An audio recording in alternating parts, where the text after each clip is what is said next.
Alright, so there we go. Game 2, ladies and gentlemen, Execration versus Mineski. Can Execration pull one out of the hat? Overcome DK Reborn? Again, for you guys who do not. Okay. Mushi and SSIs were playing for...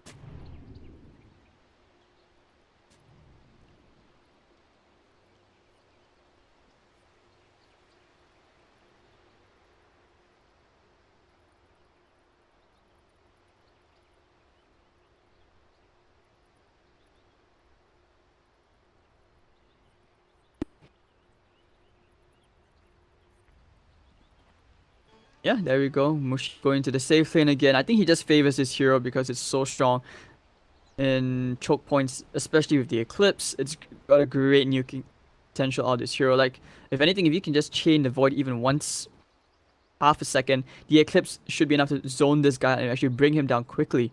So, I want to see this time if Gabby will have a much better time.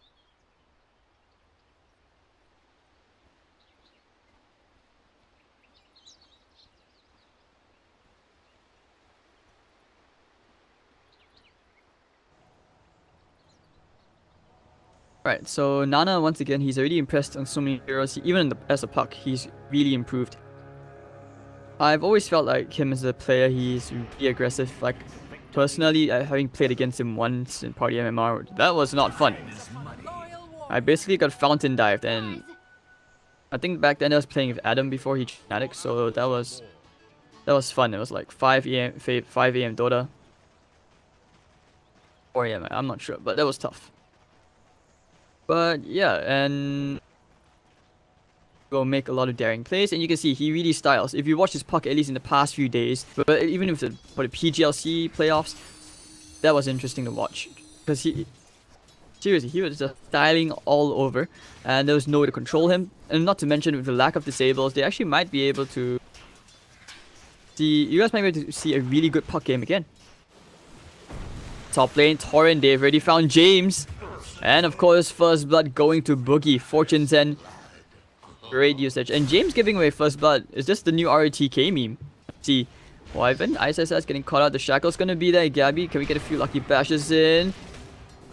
Arctic Burn, he will actually die. So both off laners giving away a kill apiece. It's tough to be in the off lane. But we'll see if ISSS can make it work. I really want to study this if he has a good game this game.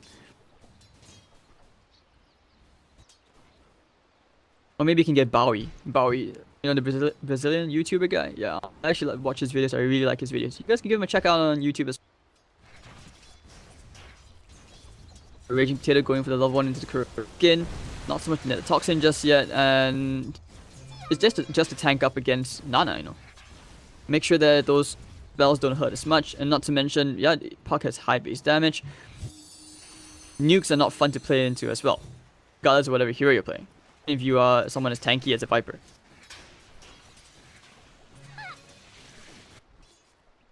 Right, so once Arctic Burn, he's trying to get some harassment out, but they actually might be able to go for another kill here if they can find the Shackle, but they don't want to get in range. Creep Wave happened to be there. Illusion. The Cyclops, that was one of the Asus RG Masters in the single qualifier. Singapore for like 2 days. It was really short, but you know, that was quite fun to work with him. He's a funny guy, I'm not gonna lie. We've had some beef before, but after solving our differences, he's actually, yeah, he's a really cool guy. Not so much in PUBG though, when he friendly fires you. I can still remember Lysander going, "This is why you don't have any chicken dinners." And that was like the first time I ever saw Lysander enter full baby rage. Alright, so 1-1, much quieter, more peaceful lanes time. But then again, this is usually the calm before the storm. Mushi having absolute free farm. The same can be said for Gabby as well, which he'll be appreciating this. Especially since, you know, it's not like the previous game where you had crazy amount. Oh, hold on, they actually did get the Courier Snipe. Alright, so that's what Nana went for. I was like, why is he behind the tier 1 tower? And he actually got the Courier Snipe. Raging Potato, his tangos will not be reaching him. And this is where Nana can afford to play a bit more aggressively. Bad Rider, James still stuck at level 1 with the Firefly. Without the napalm stacks, he doesn't jungle as efficiently. He does have stacks? Yeah, one double stack. With the Torrent, looking for the Fortune's End as well, but the creep wave not exactly in their favor for them to dive under this tower yet. Ice still facing a lot of pressure. He is almost level 3, so in terms of levels, EXP wise, he is coping just a bit better.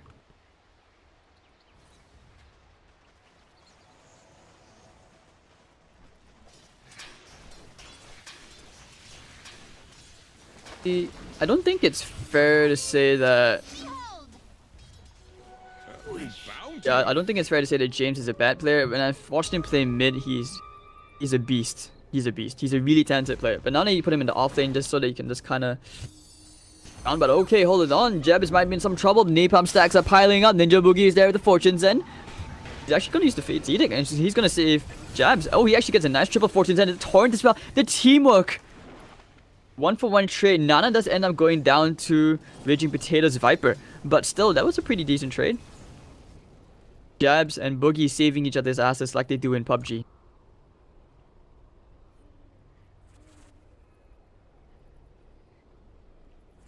Right, so now line up. So not such... No, just gonna use the bottle.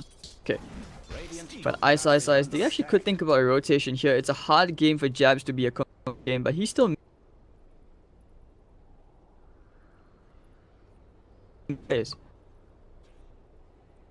Like, the thing about this hero, you can always say that as a 4, he has great initiation because of his X mark.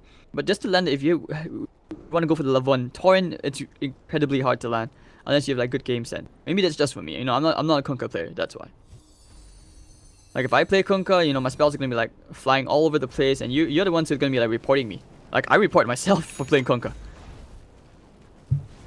Even though I like the Kunkka set, I really want to complete the Battle Pass set before it expires. Speaking of which, could chat do me a favor and tell me when the Battle Pass expires and if the chat lines are stay or are they gone?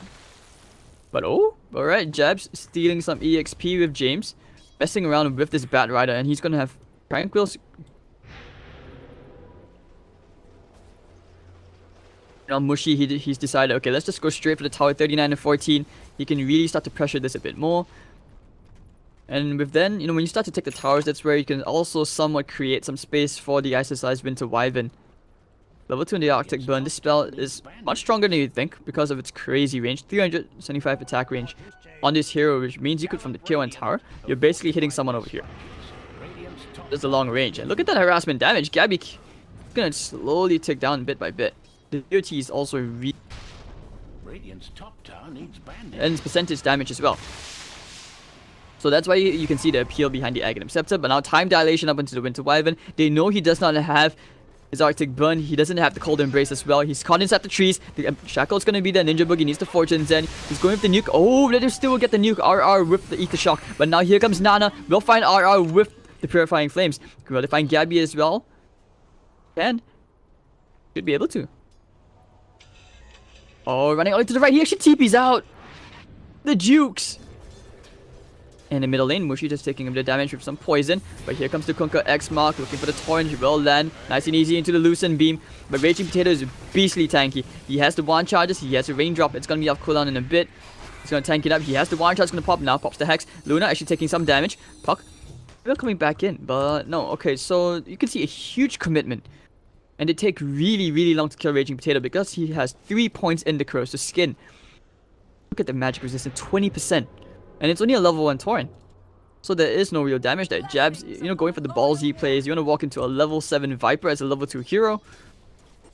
That's not for the likes of you have some balls of steel.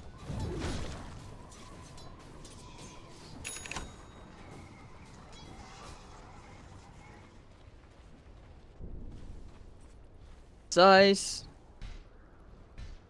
Still trying to build into soaring RR. He really wants the cozy waddling after him. Ah, come back here. What face? Yeah. Point in life I would consider being a voice actor. You guys know that Gollum voice? Bounty. Oh yeah, I admittedly had a bit too much time. Kinda's fun. It's not all about eating dogs. Like, even though I had a dog being starved. I had some really good times. Although you might want to be careful about some of the shady places. Stories where they tell you they just soak them in the drain. Kind of stuff you want to be careful. But if there are some places as well where they have like mistakes. So, not necessarily all that bad in China. So Luna pushing out the top tier 1. Top of the network, just a bit ahead of the Viper. But you know, being just Viper things, you are expected to win the lane. Nana's still trying to go around, create as much space as he can. He is 2 levels behind the Viper. Considering how he's able to still have this much impact, I'm quite impressed. Top lane using the Sandstorm to try and slow down this push, but the Torrent was there. So it looks like Mushi will get a tier 1 tower and boost of gold into the Dire Side economy. And Mineski are getting some map control. At least this will open up the map. They can start to group up in the other lanes. Pressure the bottom perhaps. They have the Gabby Chronosphere available, so they can think about trying to go into Ice.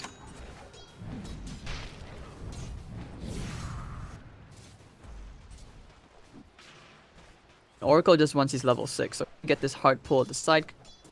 And let's see, Nana going for Veil, still on the way. He should have.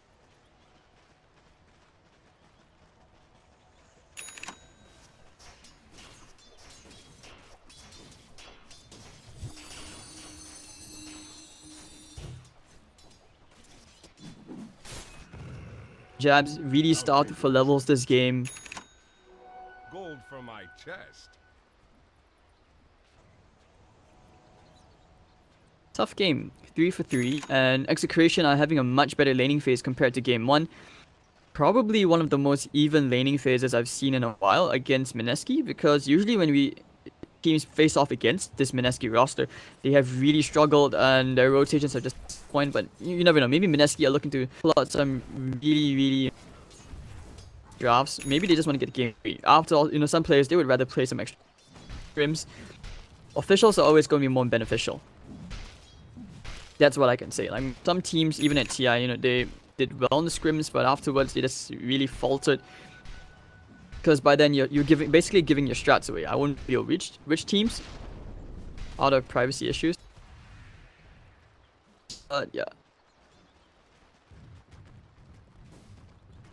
Right, so Muki clear off some nice attacks. James is smoked up. They want to use the lasso. He actually has a blink dagger already. I did not notice this item pickup. So this could be really big. If they can find the Ice Wyvern, that's pretty big. He doesn't have level 6 yet. Now blinking for, yep, they will go straight for the Winter Wyvern. They won't need the Chrono for the time dilation going to be there as well. And down goes Ice. So great debut for the blink dagger usage already. And now they will know. Using the Serpent Wards, they want to take the tier 1 tower bottom. Nana to try and slow down this push, but Gabby has a Chrono. If they can find the spells, find the right Chrono onto him, they might even get the Nana kill. Wyvern still TPing in. Where's the Chrono? Where's the Chrono? Going in for the silence. He might even kill Gabby here. He's going to time walk away. By looking for the Torrent. It's going to be a bit off the mark, and Gabby's still fighting inside the trees. So the tier 1 tower is down once. Yeah, Gabby's just going to TP out. No harm done, and nothing. So like I said, Execration are looking a bit more solid because of the Viper pick. Just want to negate the kind of impact or advantage which Nana has. Mushi already getting pretty big Mask of Mana, so his farm is going to accelerate quite a bit. Level 3 into the glaives as well.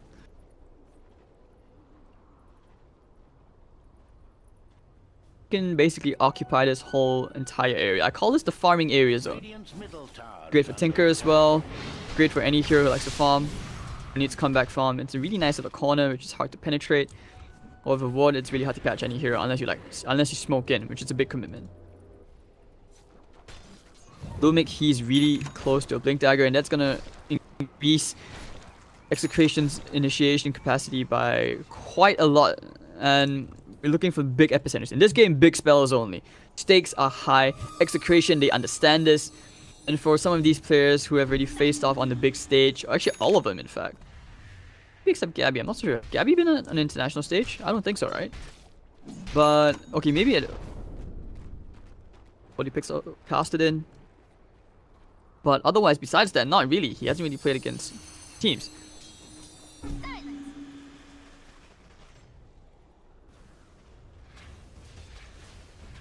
this gold lead. It's swapping back and forth, both teams.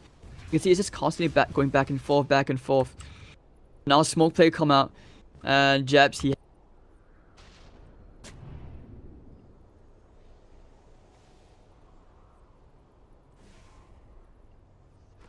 not sure. They are thinking about going to Gabby, perhaps. Gabby did try to turn around the time dilation into the Winter Wyvern, who doesn't really care about that, but they will go for the X-Mark combo. If they can find the silence into the ship, I think they have enough damage to nuke down this Faceless Void, but he's hiding all the way in the bottom right. He senses the danger. He knows that heroes are off the map.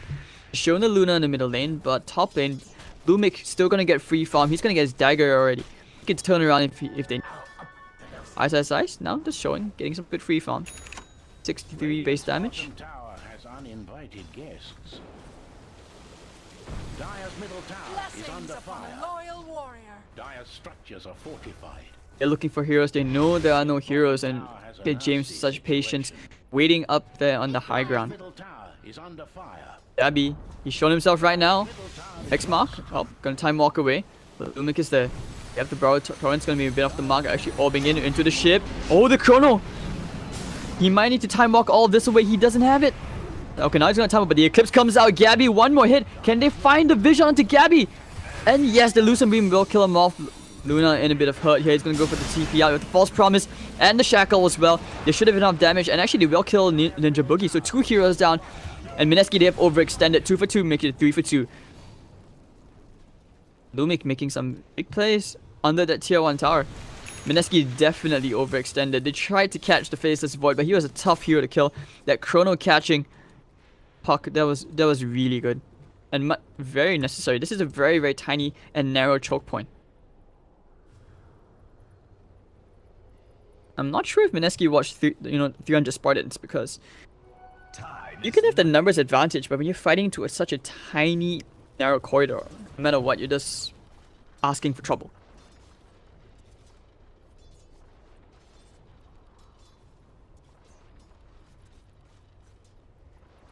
Oh, Cyclops hasn't been an ass. He's a really guy. He's just decided to play Mobile Legends now. PUBG God as well.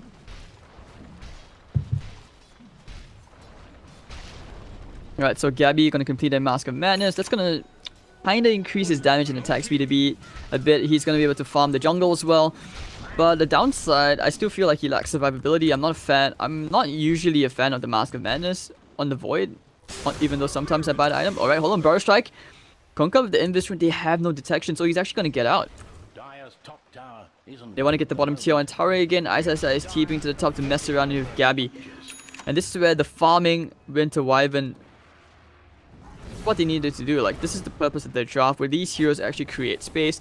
Like I said before, it's very reminiscent of Alliance similar playstyle, where you're creating space with Bulldog. In this case, you're creating space for Ice on heroes. And except you pretty much have, instead of like initiation heroes in the middle lane all the time, you have these really tanky heroes or very mobile heroes. Nana. I mean, I'm not saying that Puck isn't an initiation hero. He is. Now going for the X mark. Oh, they found it for Gabby. Torrent into the ship. Torrent's gonna be off the mark.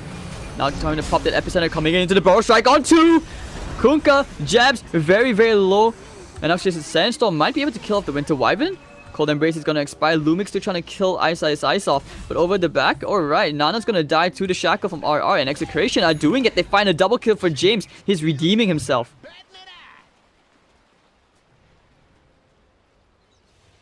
Dire's top tower is under attack. Alright, so you can see then quite a tiny gold shift, and Execration now have the 3000 gold advantage. Mushi trying to take the bottom tier 1. Heroes are coming in though. James, he wants to go on to Mushi. He is alone. So Mushi popping the Eclipse right now. He wants to kill. He will actually get the solo kill here onto James. Yep, Gabby now pops the Chrono. They want to kill Luna. Where's Oracle? Can he get in time for the False Promise? False Promise. He's going to use it just in the nick of time. He's going to turn around now for Gabby. Fortune's and Lucent Beam going to slowly heal up Mushi into the ghost ship. Will they kill Gabby? Yes, they will. Mushi now, of course, back to healthy HP. Oh, there was once a day when you really regret playing against Oracle. Viper Strike gonna be used at the top lane on Ice. He's gonna slowly tick, but because of the Cold Embrace, now you're using Winter's Curse. He's gonna try and run away from this. Arctic Burn all the way into the north. He's going to get some chip damage onto Raging Potato. Now surrounded by 3 heroes. He's going to be a dead potato. And Mineski will feed on the Serpent Wards. Tasty.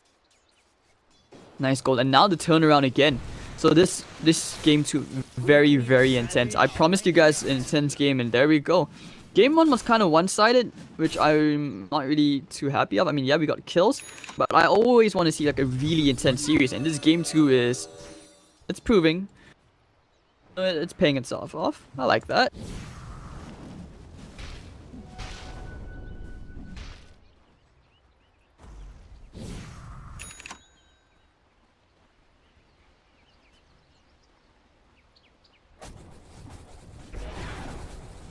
Ton of ancients to farm.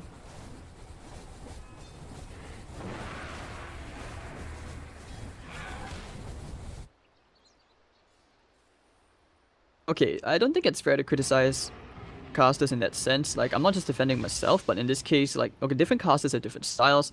Like, you guys would probably want to see like 2 hype casters together, but they would just cancel each other out unless they have worked together with each other. So casting is a very complicated thing, which I had to learn the hard way. I messed up. I remember like when I first casted at Winter, I was so nervous. I basically said stupid shit. Like if I went to watch that shit, I would rather bang my head into the wall and just knock myself out. That's how bad it was. So given that BTS has given me plenty of opportunities to learn and improve, I would, and of course, you know, thanks to chat, to those of you who actually did give great feedback, which I actually do read, by the way. So I do remember the names as well. So yeah, you know, it's a very complicated thing. And okay, Jabs. Okay, I thought he was going to initiate and some, but looks like both sides happy to get some downtime. Let's look at some items. What they're trying to build into. Jabs wants to complete a mech. Viper looking to complete BKB. I would assume shouldn't be a Deso. Yeah, actually, no, it's gonna be a Maelstrom. But okay, with the Midas, he's gonna scale really, really great. RR. Ether Lens, yeah, the Ether Lens Shadow Shaman helps a lot of his cast range, especially since Shaman as a support 5, you know, you really have the luxury of going to a dagger. You want to slowly build into these items. And I assume Gabby's going for Diffusal Blade? Yeah, it's a Diffusal Blade. Everyone's going for this item. Then before Ice Frog decides to nerf Diffusal, I don't think he should be nerfing it soon. He nerfed it in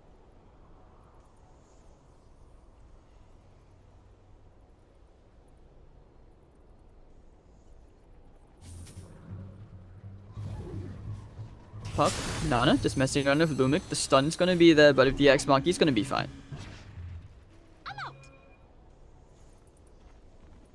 They are thinking of a... They are grouped up. Scan over in the bottom lane. James just wants to burn down the trees. Not sure if Filipino player or Indonesian player. If you guys know Indonesia, they have this habit of forestation, like deforestation, where they always create haze for Singapore, and Singapore... I mean, I'm not gonna complain if he gives me a day off work. I mean, if you were Singapore and you had a day off work because of the haze, you wouldn't be complaining. I know students weren't complaining. At one point, the haze was so bad. Singapore is basically China for a while because you couldn't see the roads, and it was really, really thick. You were coughing. Glass was like turned tints of ash around and stuff. Time is money. I actually baby rage a tiny bit. I'm not sure if you guys know the stereotype, the salty Singapore, because we are basically like stereotype of being keyboard warriors. I'm pretty sure any of you guys from C, if you played in pubs, you guys will know that. Like Indonesians are known for being the broken keyboard, Singaporeans are being raging keyboard. Thais are like kinda like the broken keyboard, except you don't really know what's going on. Okay, now they want to fight around the Roach Pit here. This might be the fight using the Winter's Curse, going into the Viper, but now it comes to Epicenter only onto one hero. The Fate's Edict will save the Kunkka, but the Roshan's falling quite low. They have to think about going back in. Nana looking for the steal, but the Serpent was still ticking down that Roshan very, very slowly. X-Mark into the Torrent. They do not have a ship. Roshan not really falling just yet. Both sides very, very afraid to initiate. And Mushi, he's going to try and pressure by pushing out the middle lane. Nana has to think about going back in. Nana, Gabby actually steals the ADC, gets the Roshan kill, but not the big prize. And now Nana has to get out using the coil. Time lapse out. Where's the chrono? He's looking for... Oh, the blink of the juke from Nana. He's actually going to get out. Now looking for the X-Mark, fighting into the shrine. Raging Potato going to get caught up into the torrent. And of course, now here comes the Eclipse. Mushi going to destroy Raging Potato. Those potato chips. RR did get the kill into Nana in the back line with some help from his teammates. But Nana just creating so much space. And they committed a lot of ultimates to bring down that pesky Viper. So both mid laners dying. But the big prize is Gabby gets the Aegis. Under attack. Radiant's middle tower was smashed into pieces. Radiant's middle tower is Alright, not so... Okay, I do admittedly went to check chat, but okay, oh, they want to try to go here into Lumik. Mushi with the Fortune Send just to debuff him just a tiny bit in case from the Caustic Finale, and they will actually take the tier 2 tower middle lane. Oh, the Manta dodge. Lumik just wanted to burn, baby burn. They want a tier 2 tower and Mushi will get it. So then this is where they back off. Yeah, back to lane, get the creep waves back in their favor. Ice. This Maelstrom, so this Midas is going to start paying off, and yep, the Maelstrom's on the way. Regen rune. Nana.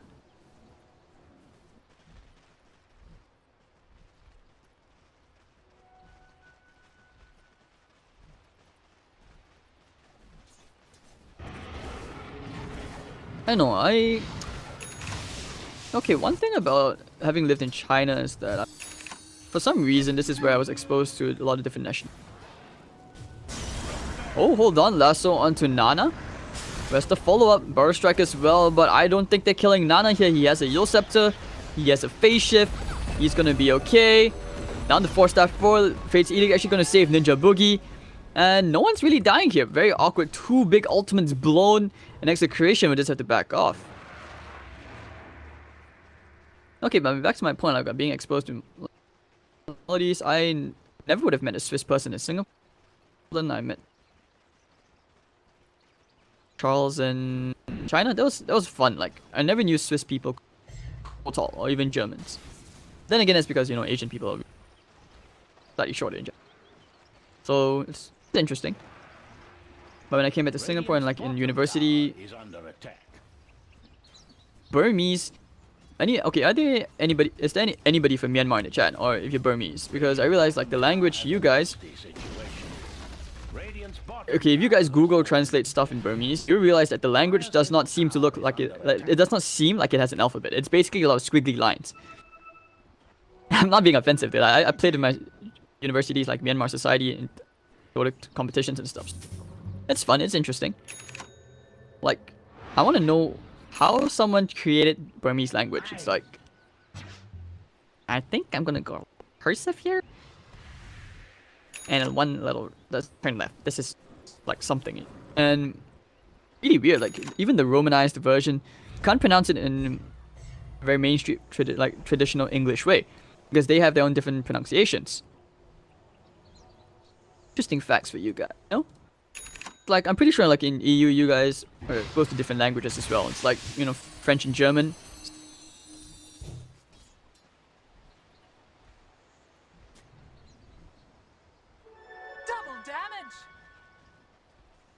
And alright, so now the smoke looks like they will find Raging Potato. The X-Mark, it's a trap. And with the ship as well, they will find the Viper kill. They blow him up. And Lumik Sandstorm inside, breaking the Lincolns on Mushi. That's his defensive item, and it looks like they will actually take the tier 3 tower. Gabby already took the top tier 2, TPing back in. He has a Chrono. They want to try and fight it, but Mushi taking at the melee barracks right now. With this butterfly, he's really, really tanky. And Mineski, this game has suddenly been blown wide open. Lucent Beam, they want to try and initiate again. Looking for the big Chronos. Only the big Chronos required here, or needed. Punting the creep wave, Mushi, this wave is going to push in. Tier 3 tower basically doesn't take that much damage. And once again, the quick Manta. Mushi's been playing the arcane. Now looking for the Chrono in the backline. He's found 2. Looking for the Eclipse. Gabby actually might die here. He's silenced up. The Aegis will pop. Now Epicenter coming in. Burst Strike. And Fate's Edict going to save Ninja Boogie one more time. Big stuff. And they have no more spells left for Execration. And Mineski, they will kill off Lumik. Lasso onto right side. Where's the Lucent Beam? Moon. Nano there with the silence. X-Mark gonna try and catch the hero off. And actually down goes RR. False Promise gonna keep Ice alive. This is just so ridiculous to play into. And now the buyback out from Lumik. Well, Gabby, they know they can leave him alone because he doesn't really hurt that much. And without the Chrono, He's basically just a walking super strong creep at this point. So Nana gonna push out the top lane, go into a Lincoln Sphere, and at this point, because of the lack of... I wouldn't want to say lack, but it seems like they have a lack of stuns, but that's because you have a lot of defensive items on the side of Mineski, and with more Lincolns, you can't really catch this puck at all. I'm not even kidding.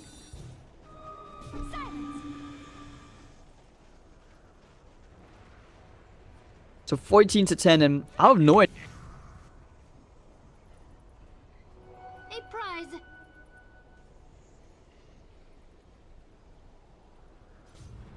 Silence. Behold.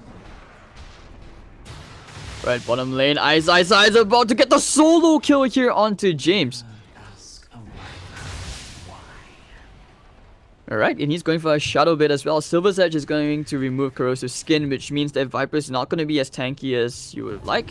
Not going to have magic resistance. Game is...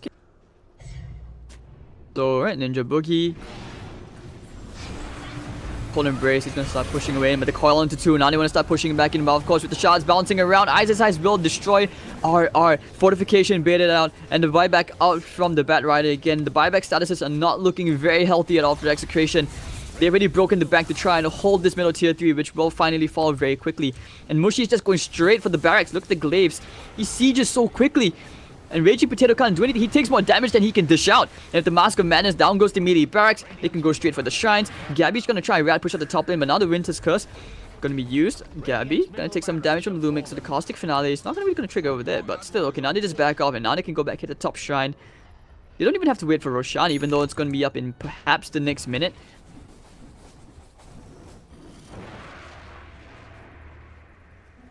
Quick lane over. I'll take your... The Greaves as well, you want to remember that Jab's very, very hard for him to die this game. Conker is basically just a good counter in general. Bat Rider, I mean, back then you would see like, oh, instant Bat, instant Void, you pick instant Bench, but in this case, not really, because Conker offers so much more compared to Avenge in terms of initiation range. Avenge is a very short initiation range, cast range for Magic Missile. Not to mention as well for the swap at level 1. By then, you know, as a support, you expect to start on levels, but kind of be like level 6, you have much stronger range and higher probability of nerf of nuking down a hero with the ghost ship. Wyvern actually going into Necro books, not the Shadow Blade. Necro is 2 already. So the mana is really going to hurt quite a fair bit.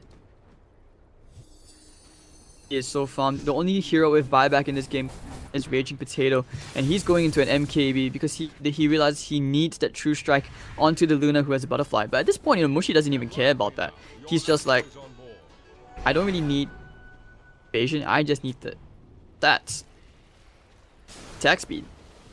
The movement speed for that matter. Top lane getting pushed down, and look at the attack speed from Mushi. How many? Alright, so apparently he just destroyed Lumic. I'm not sure how. Your admiral is on board. Manta Illusions did the work? Yeah, I think they found someone at the and should be like that because he was hitting the shrine. Now he's going straight for the tier 2 tower. Tier 3 top in trouble. Execration actually sending their courier to the enemy secret shop just to buy that Demon Edge. Raging Potato, I think he might sell his Midas so that he can afford MKB. Not so, levels are not going to help you at this point. The Midas is not going to help you. So this is, yeah, this is probably what he's going to do. By the side, Gabby getting caught out. Gabby doesn't have a Blink Dagger. He has a BKB, so that's one thing he has going for him. Sell the Midas? Yep, he did. So now he's going to try and fight here into Mushi. Mushi taking some hits, looking for the Chronosphere. Gabby, time dilation. They want to kill Mushi off here, but the Mega Creep is here. The damage has already been done. Oh no, the Chrono only catches Mushi, but the false promise onto Mythofade's eating as well. He's not going to die. Now popping the Eclipse. He's going to turn around right here. And looks like Gabby might actually be in some trouble popping the BKB. And he's not really going to die just yet, man. Lumi coming in. The burst strike. Bang! Down goes Nana. Already did it for the count. And Mushi happy to keep on going, farming onto James. Execration running back to the fountain. Raging Potato trying to heal up. He doesn't really have the damage. There's nothing they can do. And Mineski will just walk out of here with the spoils of war. Mega Creeps in their favor. And Execration have an uphill task of trying to come back into this game. Oh dear. James. X-Mark. Alright, Yosef's up into the air. He should be dying. Maybe not. Splinter shots. Heal from the Wyvern once again. Level 3 Necro Box. Oh, now the Bar Strike. They're trying to fire into Winter Wyvern here. No Cold Embrace. But the Disarm. Oh, wow. Okay, he will end up dying to Raging Potato. But Raging Potato would die to Mushi. He's just way too big at this point. Look, the right-click damage. 1, 2, 3, 4. Down he goes. Double kill. And with 2 heroes with no buyback on Execration's side, this is the GG. And now Gabby has called it. Execration, they figured they've had enough. They've been beaten, they've been battered. And Mineski outclassing Execration. Now trying for a fountain kill to try to kill pesky Jabs. But he won't even die.